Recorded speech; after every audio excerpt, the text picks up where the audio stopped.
Hello and welcome to the MSC Mission Office, to Mission Alive, where we will talk further about our mission in life as church and our mission as individual persons. I do hope you are enjoying these little sessions, and I hope you're telling your friends about them.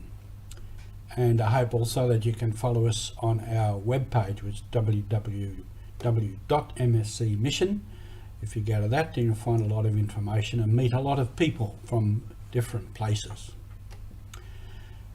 I want to go back to our little discussion on discernment, on communitarian discernment, which is an aspect of our life as church. That we discern in the Spirit as individuals and as groups of various kinds. Go back to last Sunday's reading. Jesus tells a story of someone who has done something wrong. If your brother has wronged you, or we could say if your sister has wronged you, or whoever it might be, there's a process of discernment that Jesus outlines. Firstly, the individual, I discern myself about what has happened and what I should do about it. And I go to the person.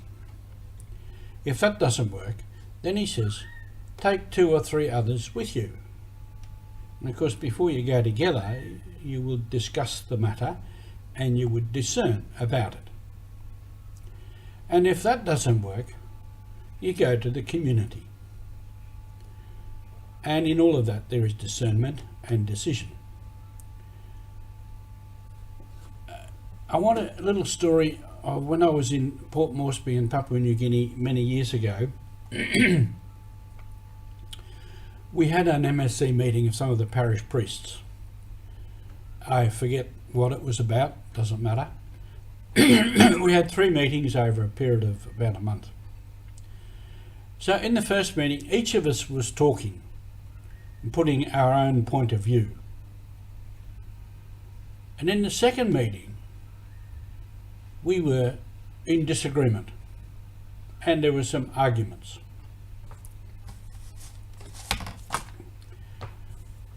And we were not meeting on any point. So from going from each one talking from themselves to disagreement and argument. In the third meeting, we were listening to each other. Listening to what each one was saying, and then we made decisions. We discerned about it and we made a decision about the matter. But it took us 3 meetings to get to that point of really discerning together on the issue and on what to do. I want to quote a little bit from Pope Francis, again when he was had the synod in Amazon. More recently, some of his notes on that have been made public by him. And it's really interesting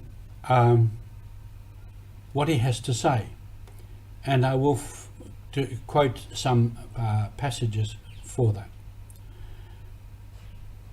He says that the synod had become parliament. And he says the synod is a very different thing to a parliament. It's a different process. He says that we must understand that the synod is more than a parliament. And in this specific case, the synod could not escape this dynamic. And on this subject, there was a rich, productive and even necessary parliament, but no more than that. So there was good discussion.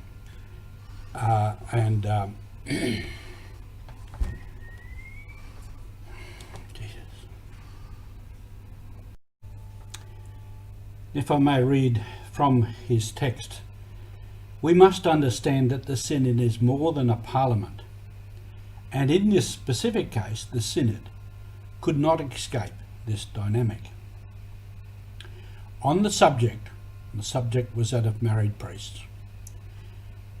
There was rich, productive and even necessary parliament, but no more than that. For me, this was decisive in the final discernment when I thought about how to do the exhortation. So the discussion, the debate was good. It's a good parliament. Would have brought up all kinds of views and issues and many things. But it was not a synod. And that was the point he was trying to make.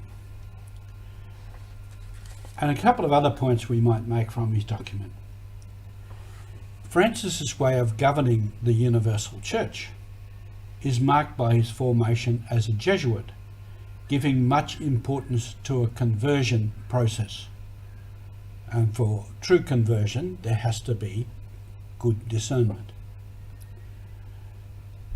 And he says sometimes the bad spirit ends up conditioning discernment, favouring ideological positions on both sides, favouring exhausting conflicts between sectors, and what is worse, weakening the freedom of spirit so important for a synodal journey.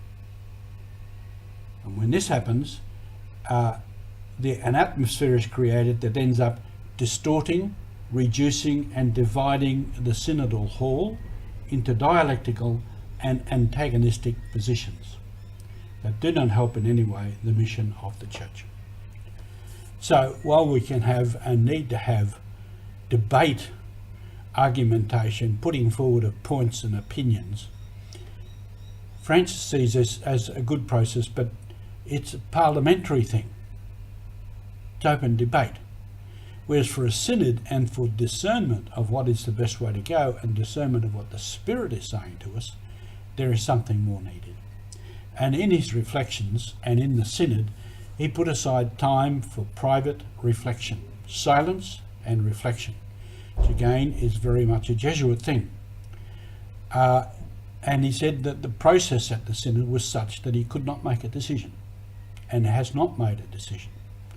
And what he is also saying in the church, that the synod is not just what happens when there's a group of people together in one place, but it's an ongoing process. And that's what he sees at the moment. It's an ongoing process. Now for ourselves to discern, all those steps are necessary.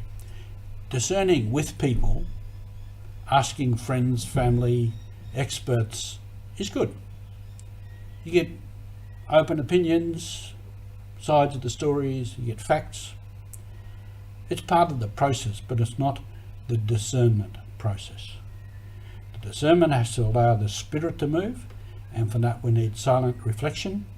We need to be able to, in a sense, sit in a corner and reflect on things. Not quickly, maybe over a whole period of time.